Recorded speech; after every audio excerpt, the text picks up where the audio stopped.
अस्सलाम वालेकुम dear students. उम्मीद करता हूँ कि आप सब लोग खैरियत से होंगे। हमने बॉटनी पेपर सी का second chapter cell membrane and cytoplasm start किया हुआ है। लास्ट लेक्चर के अंदर हमने movements across the cell membrane discuss की थी। उनमें हमने कौन सी मूवमेंट्स हमने डिस्कस की थी across the cell membrane? Simple diffusion, facilitated diffusion, osmosis, active transport, endocytosis और एक्सोसाइटोसिस डिस्कस की थी।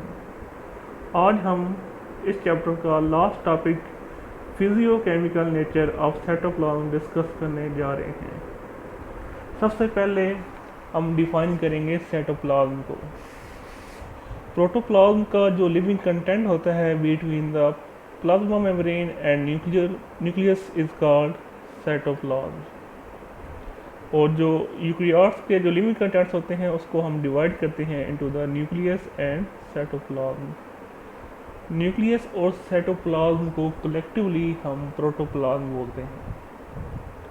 नेक्स्ट है कंपोनेंट्स ऑफ साइटोप्लाज्म।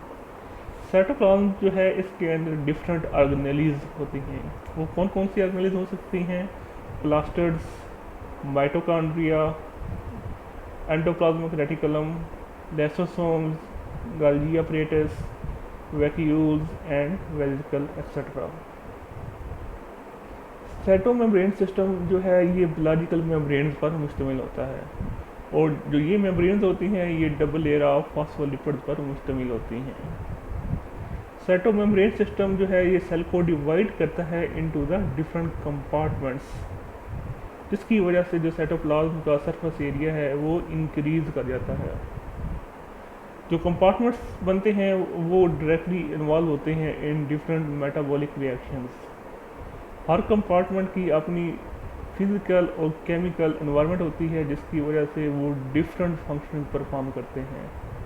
जैसा कि माइटोकॉन्ड्रिया के अंदर रेस्पिरेटरी एंजाइम्स एम्बेडेड होते हैं। नेक्स्ट जो है वो है साइटोस्केलेटन। साइटोप्लाज्म के अंदर एक कम्प्लेक्स नेटवर्क ऑफ साइटोस्केलेटन होता है और ये एक नेटवर्क ऑफ फाइब्रस प्रोटीन पर मुश्तमिल होता है। कौन कौन से साइटोस्केलेटन होते हैं? साइटोस्केलेटन किस पर मुश्तमिल होता है? मैक्रोट्यूब्यूल्स, मैक्रोफिलामेंट्स और इंटरमीडिएट फिलामेंट्स। फर्स्ट है मैक्रोट्यूब्यूल्स। इसके क्या कैरेक्टर्स हैं? Microtubules are always long, second unbranched and third cylinder structures. और ये किस प्रोटीन पर मुश्तमिल होते हैं? ये प्रोटीन ट्यूबुलिन पर मुश्तमिल होते हैं। नेक्स्ट है मैक्रोफिलामेंट्स।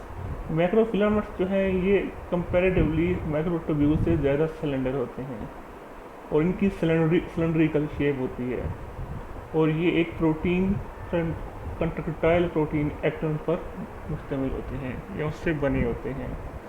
जबकि इंटरमीडिएट फिलामेंट्स जो है इनका डायमीटर जो है वो इन बिटवीन होता है बिटवीन द मैक्रोट्यूब्यूल्स एंड मैक्रोफिलामेंट्स। नेक्स्ट जो कंपोनेंट है साइटोप्लाज्म का वो है ग्रेनुलर स्ट्रक्चर। साइटोप्लाज्म के अंदर एक large number of granular structures होते हैं। वो कौन से होते हैं? उनको क्या राइबोसोम्स बोलते हैं।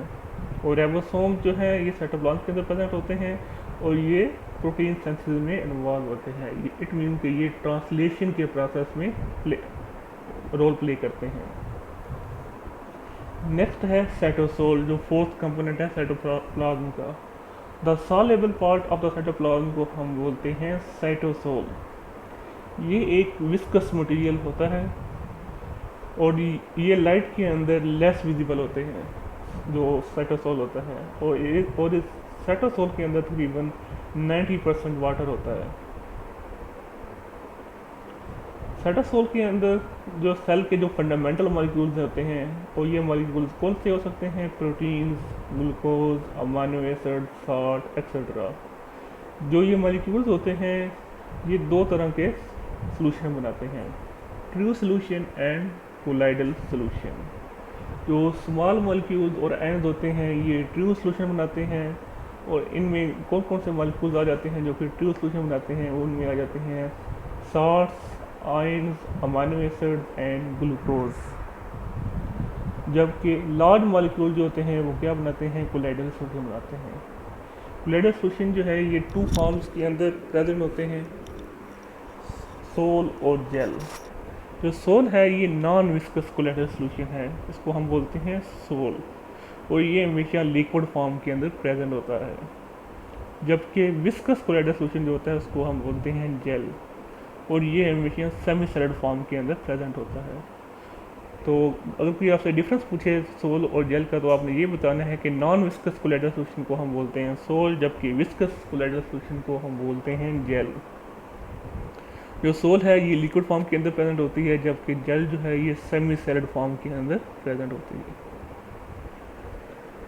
नेक्स्ट हम देख लेते हैं physical properties of cytoplasm. Cytoplasm जो है ये मिक्सचर है किस किस चीज़ का, सोल और जेल कंपोनेंट का। अभी हमने डिस्कस भी किया, नॉन विस्कस कोलाइडल सोल्यूशन को हमने सोल बोला, जबकि विस्कस कोलाइडल सोल्यूशन को हमने जेल बोला। तो जो साइटोप्लाज्म है ये सोल की तरह फ्लो करता है, लेकिन जो जेल है वो इस फ्लो में रेजिस्टेंस प्रोवाइड करती है। नेक्स्ट है जो साइटोसोल जो होता है ये जेल लाइक होता है नियर इट्स आउटर मेम्ब्रेन।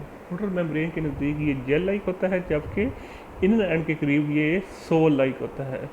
इस प्रॉपर्टी की वजह से जो साइटोप्लाज्म है ये streaming and cyclic movement show करती हैं। साइटोसोल जो है ये जेल लाइक होता है नियर इट्स आउटर मेम्ब्रेन, और सोल लाइक होता है नियर इट्स इनर एंड, जिसकी वजह से इस प्रॉपर्टी की वजह से जो साइटोप्लाज्म होते हैं वो साइक्लिक मूवमेंट्स और स्ट्रीमिंग मूवमेंट्स शो करते हैं। साइटोप्लाज्म की जो पीएच है वो न्यूट्रल पीएच है, और ज़्यादा जो सॉल्ट्स होते हैं वो साइटोप्लाज्म के अंदर आयनिक फॉर्म के अंदर प्रेजेंट होते हैं। नेक्स्ट हम देख लेते हैं फंक्शंस ऑफ साइटोप्लाज्म। साइटोप्लाज्म जो है ये एक्ट करता है, act as a storage house. ज़्यादातर जो इम्पॉर्टेंट कंपाउंड्स होते हैं जैसा कि स्टार्च, ये साइटोप्लाज्म के अंदर स्टोर्ड होते हैं। नेक्स्ट फंक्शन है metabolic processes. Some metabolic processes such as glycolysis takes place in the cytoplasm. Glycolysis क्या होता है, breakdown of the glucose up to the formation of pyruvate is called glycolysis. ये respiration का first step होता है। Next है cytoplasm contains several cell organelles such as plastids, mitochondria, lysosomes, endoplasmic reticulum and Golgi complex etc. ये जो cell organelles होती हैं ये सेल्स के अंदर डिफरेंट इंपॉर्टेंट फंक्शन परफॉर्म करती हैं। नेक्स्ट अब अभी हमने डिस्कस किया था कि जो साइटोसोल है वो सोल लाइक भी होता है और जेल लाइक भी। जो आउटर मेम्ब्रेन के करीब ये जेल लाइक होता है, जबकि इनर एंड के करीब ये सोल लाइक होता है, जिसकी वजह से जो साइटोप्लाज्म होते हैं ये स्ट्रीमिंग मूवमेंट शो करते हैं। अब स्ट्रीमिंग मूवमेंट्स कौन सी होती हैं, is an active mass movement of cytoplasm. और ज़्यादातर जो फ्री मूवमेंट्स ऑर्गेनेल्स होती हैं जैसा कि माइटोकॉन्ड्रिया, वो इन स्ट्रीमिंग मूवमेंट की वजह से साइटोप्लाज्म में मूव करती हैं। इसके अलावा जो साइटोप्लाज्म का साइटोस्केलेटन होता है वो सेल को सपोर्ट प्रोवाइड करता है, इसकी वजह से सेल को सपोर्ट मिलती है। इसके अलावा जो साइटोस्केलेटन होता है ये इंटरनल सेल मूवमेंट में भी हेल्प करता है। तो ये था हमारा आज का टॉपिक। आज के टॉपिक में हमने फिजियोकेमिकल नेचर ऑफ साइटोप्लाज्म, जो हमारा टॉपिक था उसमें हमने सबसे पहले साइटोप्लाज्म को डिफाइन किया था। हमने डिफाइन ऐसे किया था कि living content of the protoplasm between the plasma membrane and nucleus, इसको हमने कहा था साइटोप्लाज्म बोला था। फिर हमने ये कहा था कि प्रोटोप्लाज्म किसे कहते हैं, न्यूक्लियस और साइटोप्लाज्म को कलेक्टिवली हमने नाम दिया था प्रोटोप्लाज्म का। फिर हमने कंपोनेंट्स ऑफ साइटोप्लाज्म स्टार्ट किया, उसमें सबसे पहला कंपोनेंट हमने साइटोमेम्ब्रेन सिस्टम स्टार्ट किया था। उसमें हमने ये देखा कि डिफरेंट ऑर्गेनेल्स आती हैं जैसा कि plastids, mitochondria, endoplasmic reticulum, Golgi bodies etcetera.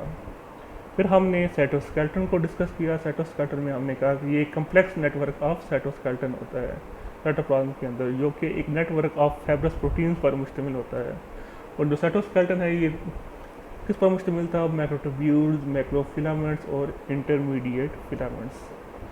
फिर हमने ग्रेनुलर स्ट्रक्चर को डिस्कस किया, जो थर्ड कंपोनेंट था। उसमें हम राइबोसोम्स को डिस्कस किया कि राइबोसोम जो हैं वो प्रेजेंट होते हैं जो कि प्रोटीन सिंथेसिस में इन्वॉल्व होते हैं। और लास्ट में हमने साइटोसोल को डिस्कस किया, जो फोर्थ कंपोनेंट था साइटोप्लाज्म का।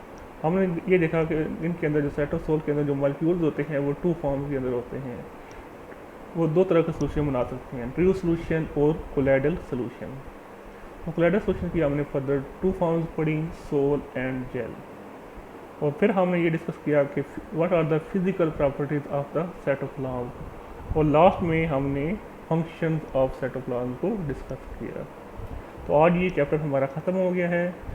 नेक्स्ट लेक्चर के अंदर इंशाल्लाह हम बॉटनी पेपर 3 का थर्ड चैप्टर स्टार्ट करेंगे।